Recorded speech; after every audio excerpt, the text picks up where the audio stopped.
Chapter 24. A Drive. Wickingham was a strange place to hold a hearing, thought Harman. A hearing? A hearing?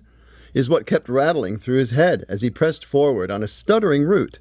County map turned open on the passenger seat, he rolled tentatively towards 129 Bard Avenue in Wickingham, near river across from Grigsby Motors' lot, as he had scribbled over the top of the grid on page 1-9B. Hearing. He said it out loud as he cut in front of a bus, his eyes latched to the sign that read Bard Avenue, which popped up quickly on his right and surprised him. The bus driver shook his fist at him as he made his turn, but Harman didn't see him.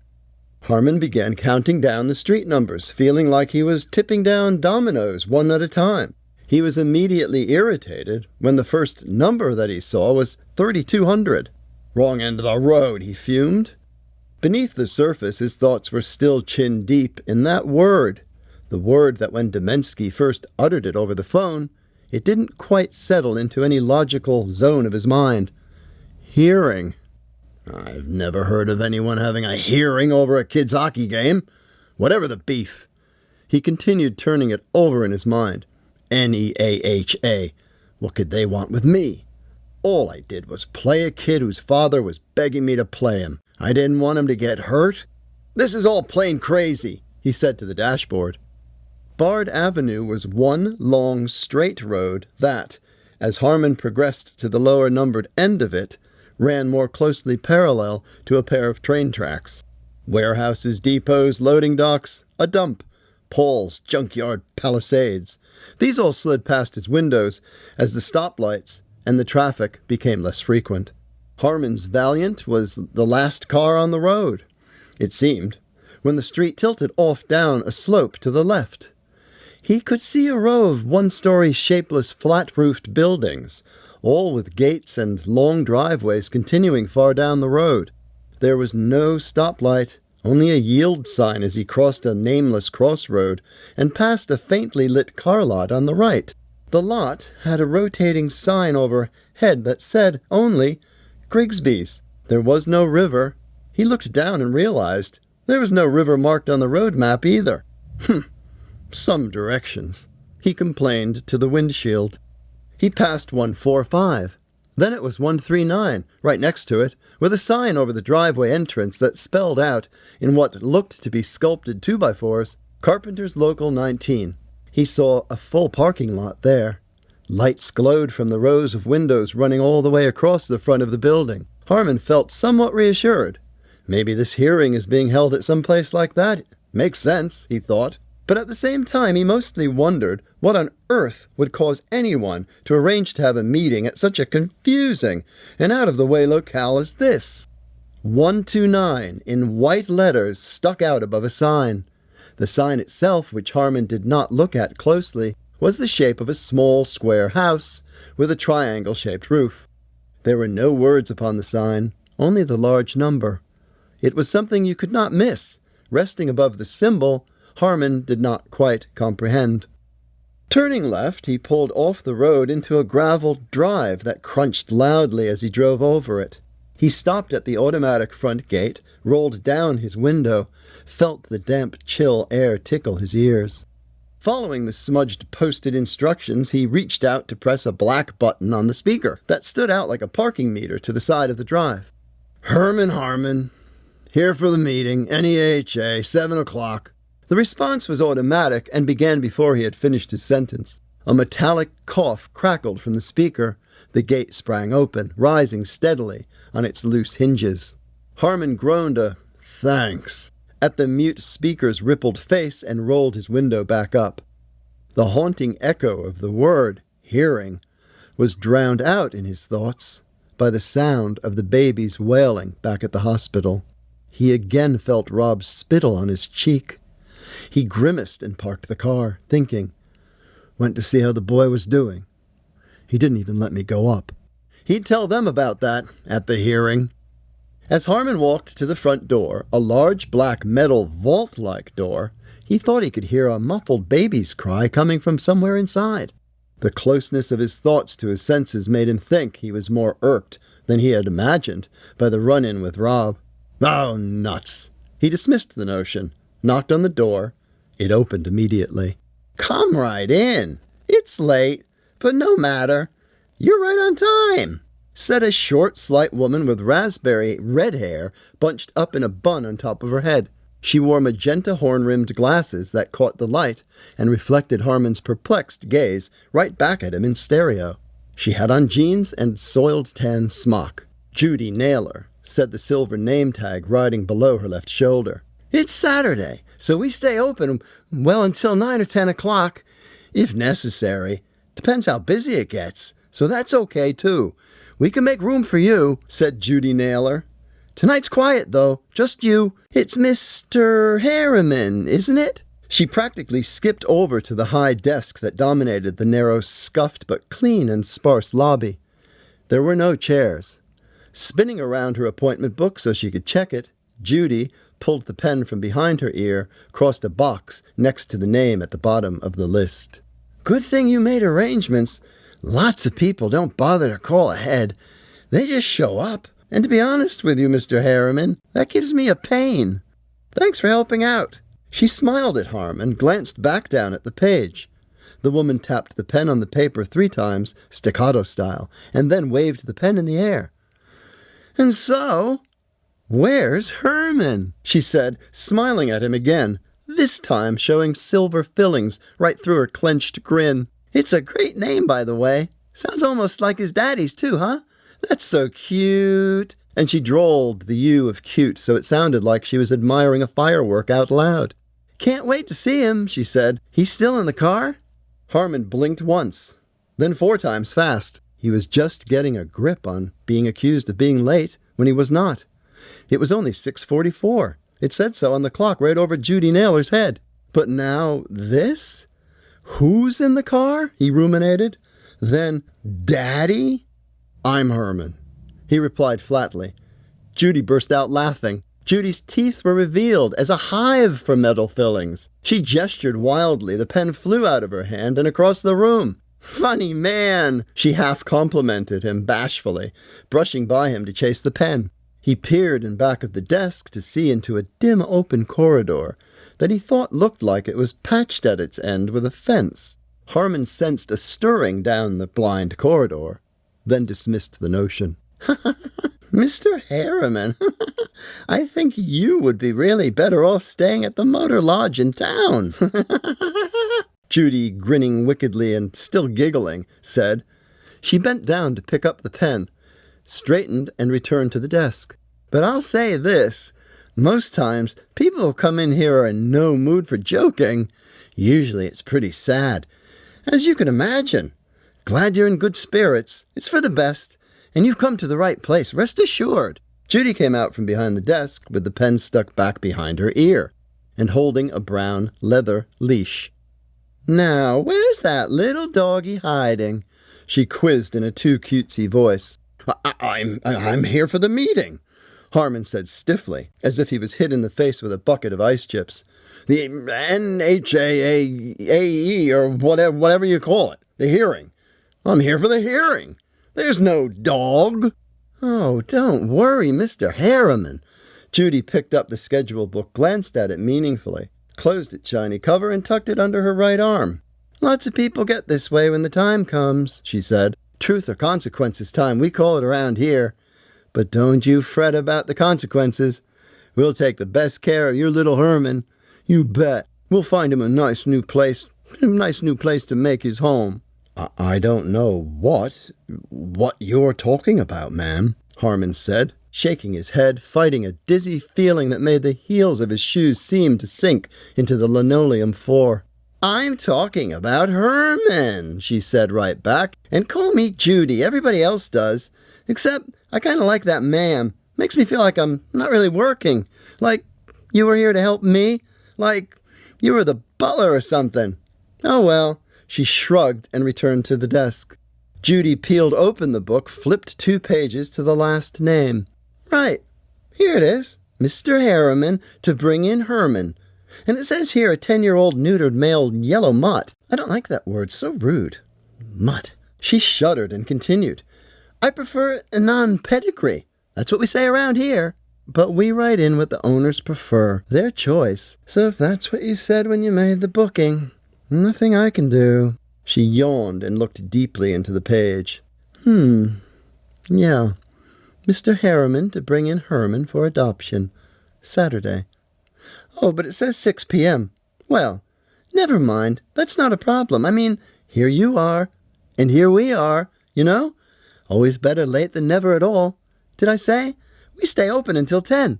Judy looked back up from the appointment book, all grinning tinsel. "That's not what I came here for," Harman, stuffing his hands into the pockets of his duffel coat, countered. He huffed and turned away as a man with a mop appeared from the corridor, looked at Harman perplexed, then slammed the door to the office lobby shut behind him. A tide of cats bawling and dogs barking rolled out from behind the doorway that led to the kennels of the Wickingham Public Animal Pound. An illustrated oblong sign to the side of the front doorway, inside the lobby, told Harman that this is where he was. He saw it, now, as he headed back out to his car. "Mr. Harriman, if you aren't ready just yet, that's fine. This happens all the time," Judy Naylor called, running after him. She placed her hand, still holding the leash, on his elbow. "People call, then they either don't show up or, sometimes like with you, decide they just can't bear to part with their little companions, floppy-eared little buddies, tail wagging away as you try to let them go. But maybe Herman hasn't got a tail. He a tough little boxer. That it, Mr. Harriman? I know how hard it can be, even when you have no choice, which I'm sure you haven't. Am I right?" Judy made clucking noises with her tongue that sounded like small kisses as the leash swung between them.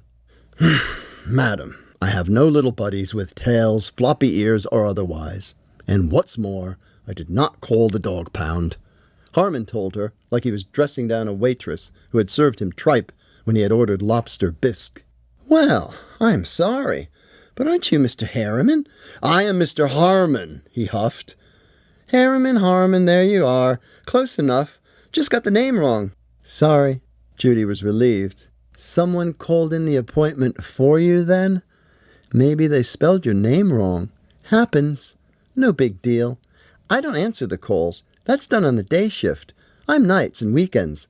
Bow wow weekends, we call them here." She beamed a grin so her eyes disappeared, making her hair, the brightest thing on her head, flame all the brighter. Harman hovered in the doorway. "It's more than the name that's wrong, miss. And yes, somebody made that call all right. Didn't leave any name, did they?"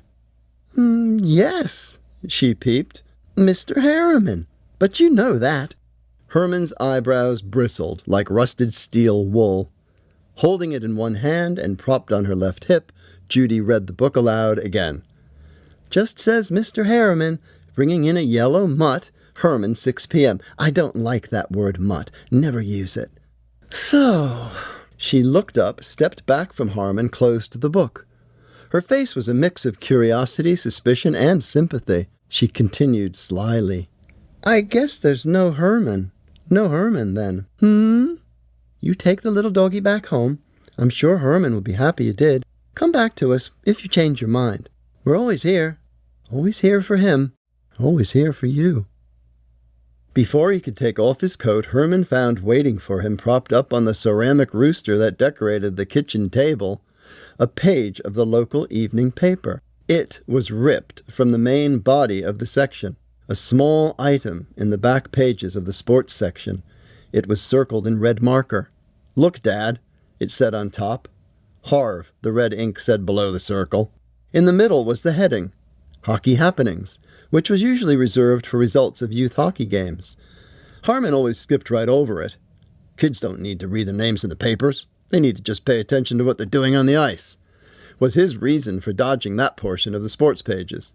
It was also the same reason none of his kids, unlike all the other hockey players in town, ever had the fun of seeing their names in print once they got to Bantams.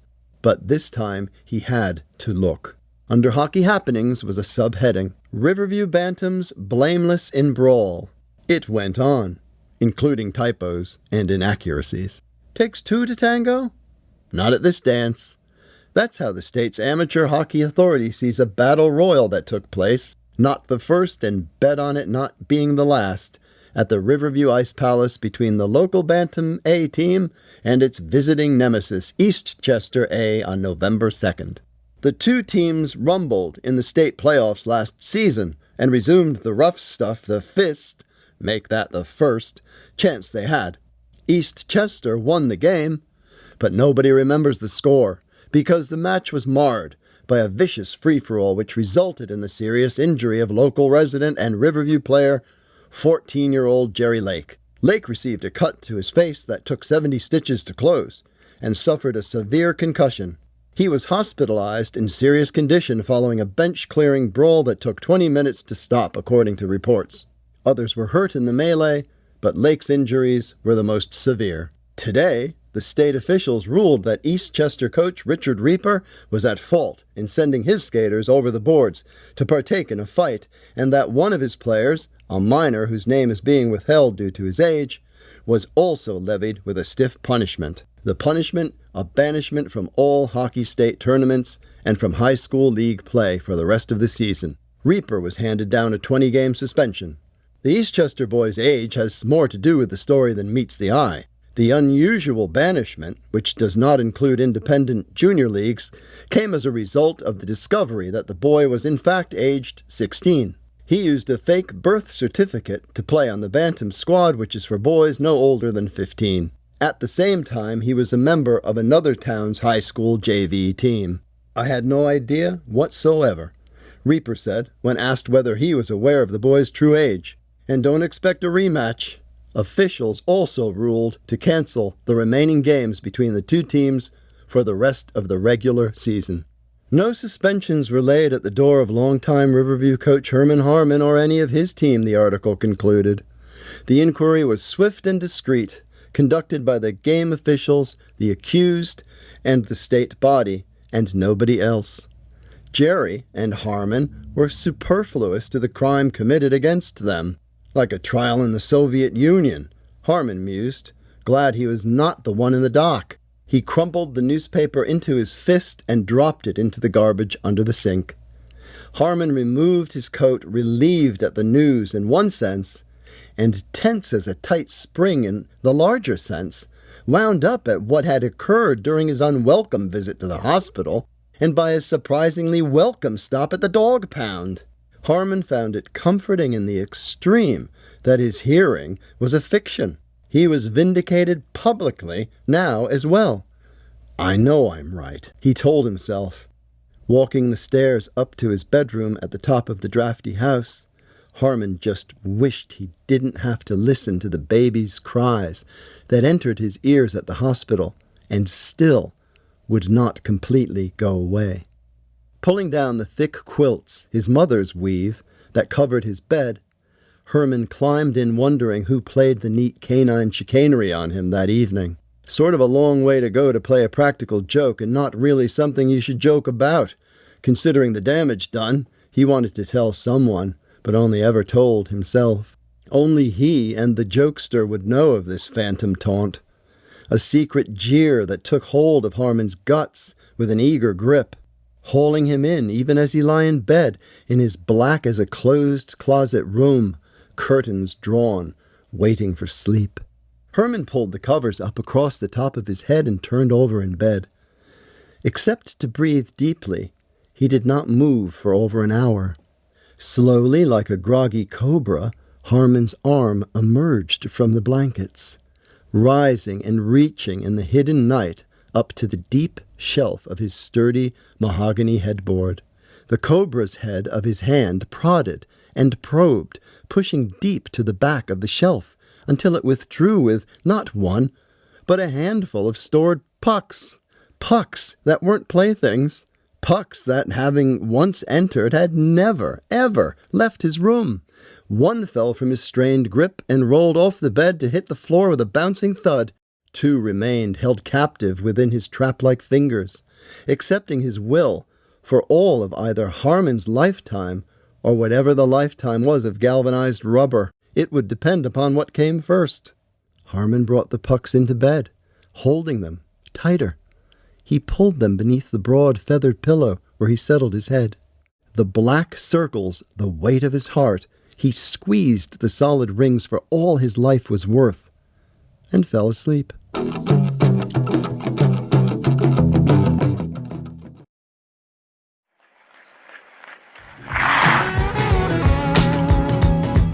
Chapter 25. Home Safe. Hey, Jerry, it's me, Charles. What's happening in permanent vacation land, you big lazy bum? Jerry almost swallowed the phone. Since coming home from the hospital over 4 weeks ago, he had not seen nor barely heard from any of his pals up until now. It was not that they had been ignoring him. Jerry and his stay-at-home recuperation lockup was a subject that came up regularly in the Riverview Bantam's locker room. "What's going on, Cannonball?" "Yeah, I'm stranded all right in my own house. It's weird, too. Like when you get the flu, you know, more like a never-ending flu without the fevers. But, yeah, I guess I am sort of on vacation." Jerry answered his friend with excited breaths in between quick-fired words. It was close to Christmas, and his strict dose of loneliness had made him eager to speak. "Yeah, like a vacation, but with no sun. No beach," Charles added. "Life's a beach," Jerry cast out. "And then you die," Charles reeled in with a snort. "Except I almost did. Or so everybody's been telling me." "Who tells you?" Charles' voice stood at attention. "Oh, nobody, I guess," Jerry meandered. "It's just the way they've been treating me. Like it's only this week that I've been allowed to even answer the phone. I know you've been calling, and Tommy and Sonny and Mono, too. But I couldn't answer. My mom and Dad, they wouldn't let me. The doctors wouldn't let me. Tiny Jim called just last night. Talked with him for about a minute. He said 'man' about 20 times and about 10 other words. Then I had to hang up. It was nuts." Together they laughed, and Jerry added, "Man, oh man, right? Why does he say man so much anyway? I don't know. But he saw Easy Rider like 900 times, you know? And it must have stuck. Man. So, anybody take my place?" Charles answered unevenly. No, yeah, Dean. Clean Dean, you know? That kid that's never ever had a penalty? Brought him up from B's. You remember him from last year, right? But he didn't take your place. He plays all the time. Sorry, Jer. You know what I mean. Anybody else sitting? Not really. Ronnie Marco still mostly just kills penalties. But he puts him out there a little near the end of games, too. He'd like to make Sonny Splinter, but I know he never would. Yeah. But hey, how about the vacation from hockey? Bet that's the kind of holiday that sucks the most, said Charles, returning to an upbeat tone. Well, I think I sometimes miss just hanging out, even more than I miss the hockey. Yeah, know what you mean. Remember a few years ago in Pee Wee B, going to Mono's after Saturday's games? Shot in the dark. Oh yeah, that was more fun than the games, Jerry remembered. You guys want to hang around for pizza and watch the monsters? I think it's Crab Monsters tonight, Monahan had said to Jerry and Charles upon returning to Riverview from one Pee Wee B road trip Jerry recalled. They spent the night there to watch monster movies, eat cake and pizza, play table hockey, basement floor hockey, race slot cars, and drink all the bubbling root beer their small stomachs could hold. A bunch of Monahan's neighborhood buddies would join them in the kiddie debauch that would trail off to sleep with an early hour's viewing of Attack of the Crab Monsters on the Creature Fest theater show. Not long after daybreak, they would bolt back to a manic pitch with a knockabout game of Shot in the Dark. It was played in the basement rec room where they slept. It started the half hour before infesting the kitchen in a forage for muffins and cereal and donuts and juice, after downing the remnants of tepid, flat root beer and pizza crusts from the night before. The boys would load 5-inch suction cup-tipped darts into the spring-action barrels of black, authentic enough-looking plastic toy .45 pistols, and it was game on. Like practiced stagehands acting on a cue from any one of the bleary-eyed boys to "close 'em up," the kids would quietly, eerily divest the bunks, beds, and sleeping bags of their pillows. Climbing on top of furniture or stepping onto each other's backs, they stuffed them into the frames of the 4 narrow, oblong cellar windows that lit up the finished basement from high over their heads. The two grown-ups and Monahan's 4-year-old sister all slept way up on the second floor. A muffled rumpus was tolerated. The boys were free as demons. Pitch of night returned to the basement by the precisely placed pillows. A scream would set off the volley of snapping darts. The scream was Leonard's, Monahan's mental but amusing cousin Len, who would crank up the adrenaline in the basement romper room with a high-pitched hysterical exhibition without end. A scream, the scream, to reanimate the bare bones of the graveyard. He's funny to hang out with, but that kid's got enough problems. Len's own blood relation, Mono, was first to volunteer. The darts mostly missed their invisible marks. But that didn't put a stop to it. This was only how it started. Shot in the dark was mostly to do with what came after the instantaneous to blackening the room shots in the dark were fired from the half-dozen toy pistols. The boys rampaged, running blindly at what ghostly outlines they could manage to see of each other, and laughing like loons, laughing too hard to form words. They chucked their guns and used their hands, throwing everything their fumbling, probing, and in the dark tentacle-like fingers could grip hold of. Lamps, books, toys, furniture, cushions, clothing, even food. Leftover pizza crust and the boxes it came in filled the air like bullets and shells on a D-Day beach. The kids grew more bruises at Monahan's playing shot in the dark than ever they did at the rink. Your mom told me the last time I called how you needed to just be completely quiet for like weeks, said Charles. Something about your blood pressure staying out of your brain? Yeah, they didn't let me get out of bed, or then off the couch too much, for most of the day, until just last weekend. They're babying me like crazy, Cannonball. It's been the worst thing, really. Reading hurts my eyes and gives me a little headache after a while. I'm not supposed to do that for too long, yet. I can watch some TV, and I like watching TV, but this is ridiculous. I have to wait until 4:30 before a movie even goes on. It's like this every weekday. You don't have to go to school, though, and that is a vacation. Wish someone would knock me silly. Charles's receiver froze in his hand. I didn't mean you were knocked silly, Jer. I meant... Charles twisted in his own thoughtless netting. I'm sorry. That was stupid. No, you're right. If anybody was ever knocked silly, that's me, all right. Jerry said, speaking solemnly, uncomfortably, as if talking about receiving an award for which he was not deserving. Charles jumped a gear. Well, how do you feel now?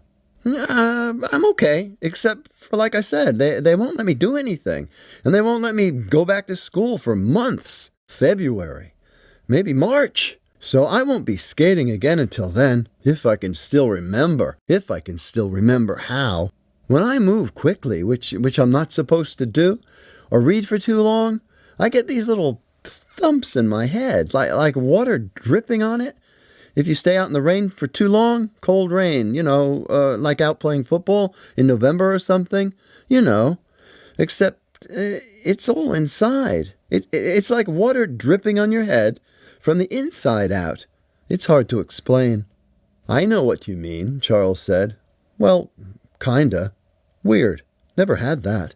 It was much worse the first week I got home, though, and even that's going away a little more every day now.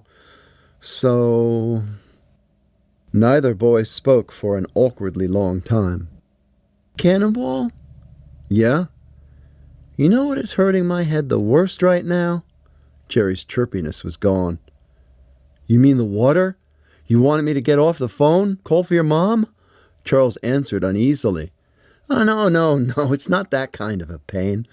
It doesn't hurt or anything. Not right now, anyway. No water. That's not what I'm saying.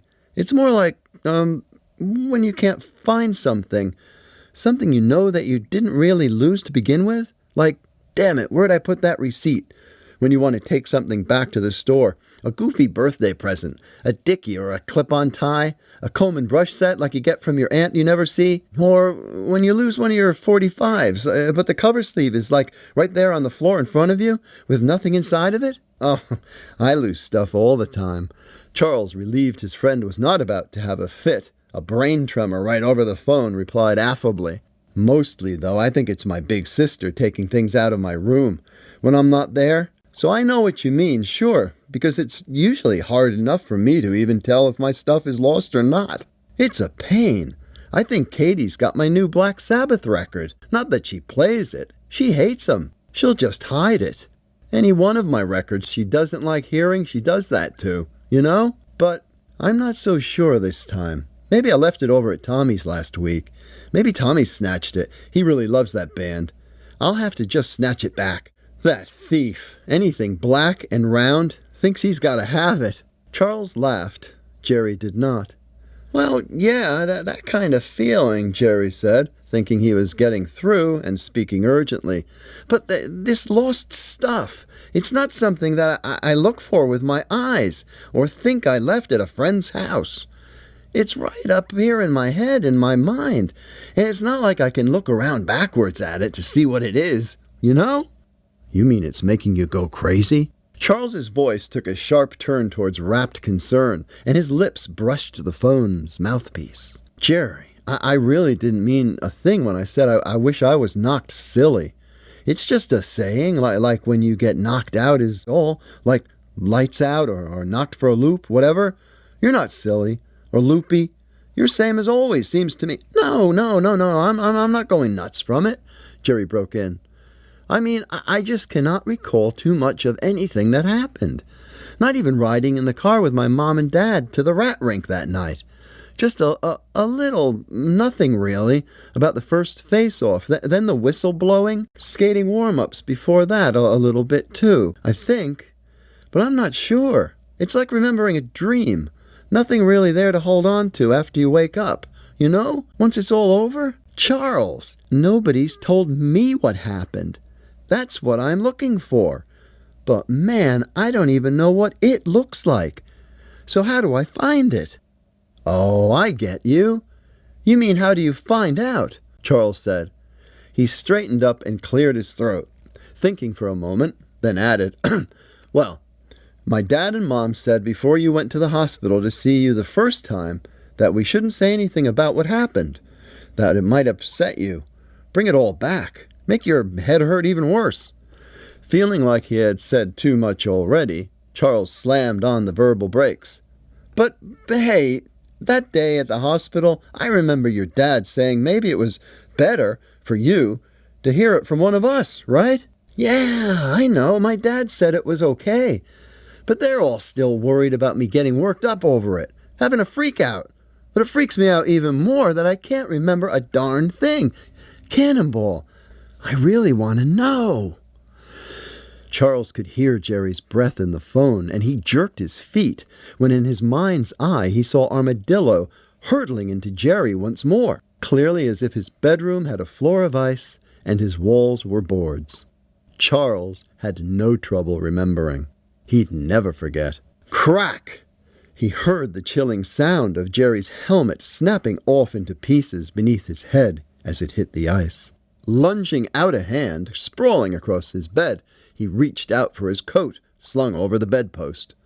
Poking his fingers into a dusty, tissue-packed pocket, he pulled out a wrapped tab of pink bubblegum. Shucking the sugary pulp of its cartoon-colored paper skin, he popped the gum into his mouth and started to chomp.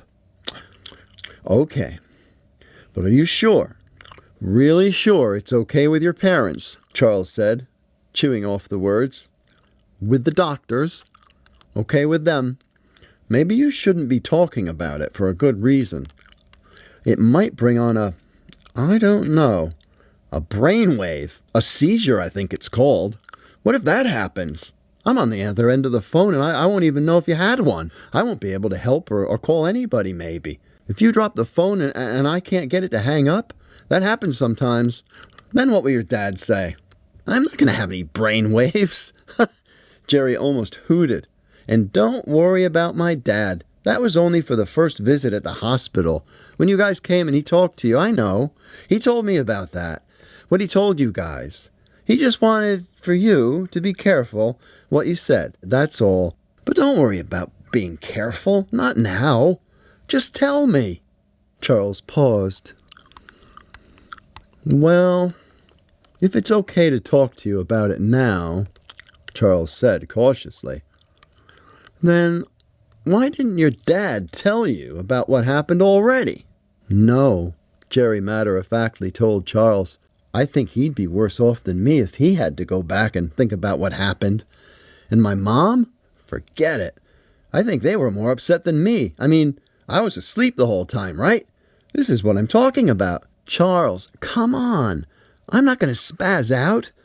Tell me what happened. Charles blew a slow bubble and it burst over the mouthpiece of the telephone, draping a web-like film of stickiness over the plastic and over his nose. What are you eating? Jerry asked. Just gum, Charles replied, chewing harder. He cleared the phone of bubblegum debris with the palm of his free hand, clapping at it with a dismissive swipe. Made a mess. Don't ever try working bubblegum on the phone.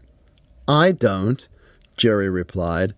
You know what they say about idiots not being able to chew gum and walk at the same time? Like Herman Harman, who can't, walk and walk at the same time? And here I am, not being able to chew gum and talk. He rubbed his hand on the bedspread, losing the gum remnants, and pressed the phone back to his jaw, still chewing away. Hey, don't change the subject talking about some old gum. You're babbling. Let's not forget who got knocked silly here, okay? Now, quit the bubbles and tell me what happened, will you? Come on. I know it's okay. I'm telling you. All right, Charles said, stuffing the gum into his cheek with his tongue. If you say so. It was pretty hairy. I don't even like to think about it myself. It was like something from the war you see on TV. Guy lying there all bloody in a riot or something on the news. I mean, when something like that happens in the NHL, they don't even show it on TV. Except it was right there in front of me. Really happening. I never saw so much blood in my whole life. Cannonball stopped. Did he already say the wrong thing? Jerry spoke easily. I know I bled. But what happened? How did it happen? I don't even know if I was in a stick fight like Teddy Green or what. Well, I was on the bench when it happened. But almost right after it happened, next thing I know, I was at the bottom of a pile of more people than I could count. Charles continued thoughtfully. Couldn't move my arms. Felt like I was drowning. Everybody shouting. It was the craziest time I ever saw. A lot crazier than the last time. And the scariest, man. Scary. Walsh and Jim won't shut up about it, though. Still, I think they had fun. So what's the last thing you remember? Because you started the game, Harman put you right out there. Yeah? No. Yeah? I played? I mean, really, in the first period, I remember something like a face-off. Only just a blurry second of it. Funny. Just the puck dropping, guys moving around. But I can't, remember it really being me out there. All I know for sure is that I got hurt later, at the end. Because that's all I've been told. So I was out there at the beginning? At the end? Both, Charles said, sounding like he had stepped back into the moment. Harman put your line right out there to start. First period, opening face-off. We were all looking around at each other, surprised and wondering, what the heck's going on? Because Reaper had goons galore out there right from the first shift. Everybody knew there was going to be trouble, just like last time. So you don't remember Harman sending you out for the first face-off? No, nothing. Jerry was intrigued. It was like having memorized only the last chapter of Tom Sawyer. The whole book was now going to be read to him, and for the very first time. What do you remember? Really remember? Not blurs or anything. I said, Charles, nothing. Except, and this is real weird, I remember riding in the car and wearing all of my equipment. Not riding to the game, but just sitting in the car. Helmet on and everything, skates too. And in the back seat, and Bang a Gong is playing on the radio. And it's not even a memory because that never happened. but that's what comes to me whenever I do try to think back to what I last remembered. I like T-Rex too. They're a cool band. Got their new record? Electric Warrior? It's been out for a while. Oh, I know. They play, like, good hockey kind of music. Really gets you moving. Like Jimi Hendrix, Stones, Led Zeppelin, and Sabbath. T-Rex. Katie even likes them a lot. I have to hide my T-Rex records from her. Charles started making rough sounds at the back of his throat that funneled into a whining shriek, sounding like feedback on guitar, he thought, when the noise spilled out from behind his teeth. Yeah, Jerry said brightly. That's it. Well, they started banging gongs right off the face-off. Bam, Charles said, and he launched into the blow by blow of the entire game, including Tommy's one-punch knockdown of Armadillo, his subsequent broken finger, Armadillo's return. He just blindsided you, man, Charles spluttered at the crucial moment of recall. Empathy for his best friend flowed from the tiny holes in the phone's earpiece, but the words splashed Jerry's backbone like an icy shower. You never saw him coming, Charles concluded. No? No, but everybody else did. You couldn't miss it. Charles spit out the gum he had stopped chewing only seconds before into an empty mug on the floor. What do you mean? Do you remember the big ugly kid? He went right after you at the start of the game, when you played on that first shift? No, I mean it. I don't remember a thing I told you. I'm sorry, Jerry. God, I know I can't remember anything. He went after me? Yeah, this imbecile. The biggest one they had. Turns out this guy was even a lot older than he was supposed to be to play bantams. Like by a year and a half. And he's been busted for good. Well, he charged right over to you on that first shift, but another fight sort of broke out, and then you didn't play again until right at the end. And that was when everybody knew all hell was going to break loose. To tell you the truth, Jerry, we don't know what made Harman put you out there then. You never get into fights. And that big kid was after you. Who knows why? Probably had you pegged as a guy who wasn't, well, he didn't pick a fight with Martin. And Tommy straightened him right out when he tried to push him around. Like I said, how's Tommy's hand? Oh, he's getting better. He's been back for a while now. We beat Westside 4-1. Tommy scored day before yesterday. He played with a kind of little cast on his part of his hand at first when he broke his finger. It's off now, but he's taking it easy. That's good. Jerry felt he was watching a secret home movie of himself. So, at the end, what do you mean everybody knew? That everybody could see it? I'm getting to that, Charles said, then paused. Eastchester put all these jerks out there, and their guys were straight out saying to us how they were going to get us for what Tommy did to their guy. The guy Tommy punched out, the imbecile. He was back on the ice, right at the end, wearing a big football helmet with a mask, because he had a bandage across his nose and 2 black eyes. Tommy really socked him one. So he was out there on that last shift before the brawl. And Harman put you out there, but you would think he'd have put Martin out there, at least. He's our biggest guy, right? No. He had you and Jack and Joe up front, and Riley and Dunsky were back, I think. It just seemed kind of weird, and we told him, why don't you put some other guys out there? And I'm not saying you're a pansy or anything, Jerry. You wouldn't be playing hockey if you were a puss, but I told Harman, and all he did was put you right out there. That's after you didn't play for 3 periods. Hadn't played yet all season. It made no sense. I mean, the game was over, but the bad stuff was just going to start. Not remembering how pleased he was when he was first put out for that last shift, and not remembering either how breathless he was when he was faced with Armadillo. He didn't recall Armadillo, the person he first thought he'd remember all his life. Jerry could take a new look at his game-closing cameo. I know we were losing by like 5 or 6 goals, Dad told me, Jerry said. So it didn't matter who played at the end, I guess. Yeah, it did, Charles shot back. Not in the score, no, but it mattered a whole lot in who was going to be put out into that scene with them headhunting. That's what it was. I saw the whole thing from the bench. The puck dropped, and right from that time, this guy, the one with the football helmet, he stayed wide of you, but right with you, too, like a bad shadow. He skated up and down the rink, didn't even look at the puck. He looked at you, stayed sort of parallel, like he was tied to you with a rope. He followed you up the ice. Then I think Riley carried the puck into their zone, and I don't know what Riley did. He was the last one to make a play before it happened. I know this for sure because I watched closely, keeping my eyes right on that guy. He kind of strayed off his track of following you when the play went to their net. But I saw him, and this is the crazy part. He started skating with all his might, fast as he could, like he was going after a breakaway. Only there was no breakaway. He took off into their corner, the Wings' corner, on the left side, as you were trailing Riley to the net. He went hard into the corner, and I thought he was going nuts or something. Tommy, having rung his bell already, couldn't figure out what he was doing. Looked like he was charging into the end boards. Maybe he was going to run himself into the corner, you know? Like, what's he doing? But he didn't. Right then, right before he reached the boards, he turned real hard and just burst out of the corner. He was like a big black ball-bearing slingshot with that football helmet he came back into the game wearing, and he shot right for you at the front of the net. Riley was out of the play, and the puck was lying there in front of you. You went to shoot it, and, well, you never did. The guy in the football helmet just spear-tackled you up high. Like I said, he blindsided you. Cheap punk kid. They don't even allow that in football. He hit me with his head? Jerry's voice raised an octave. Yeah, and you went over backwards and just landed real hard.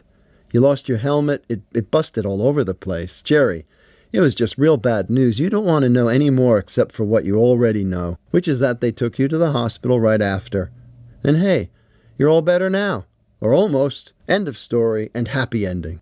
Last summer, Jerry had found a roll of film from his old Brownie camera. Found it in a crevice by the baseboard under his bed, where it had rolled one cluttered afternoon when he was just 7 years old. He had it developed, and the prints came out perfectly, just as if he had taken the snaps the day before. He felt a wonder at looking at those discovered images, 12 pictures all taken on his birthday party of 1964. One had him pointing a Sergeant Saunders from the TV show Combat-type machine gun nozzle at the camera and making a menacing face. In another, he was eating green cake. As Charles filled him in, Jerry felt just as he did when he had discovered, printed, then looked at those 7-year-old photographs. I didn't do anything in the big fight, Jerry said, puzzled. I thought I must have really taken a beating. And to tell you the truth, after I woke up and found out what sort of had happened in the game, I was glad I couldn't remember anything about it. Who wants to remember getting their ass kicked in front of their team and everybody? You didn't take a beating, Jerry, Charles said in full throat. You took the greatest cheap shot of all time. Nothing you could do about that. The helmet kid now, he took the greatest ass-kicking of all time. So now you know. Yeah, now I know who Tommy hit to mess up his hand, Jerry said, none the worse for wear for having heard the details of his Olympian bloodletting. No, you don't know, Charles said. He started to lightly bounce up and down on his bed where he sat. Tommy just broke the guy's nose. That's why you came back in with that football helmet thing. The big brawl broke out with you lying there out cold. Football head wished he was so lucky to have been KO'd because Jack shish kebabbed him with his stick right after he hit you. And later, when the benches cleared, Marty stuck the guy in the grill. You should feel good, Jerry. The guys all stood up for you.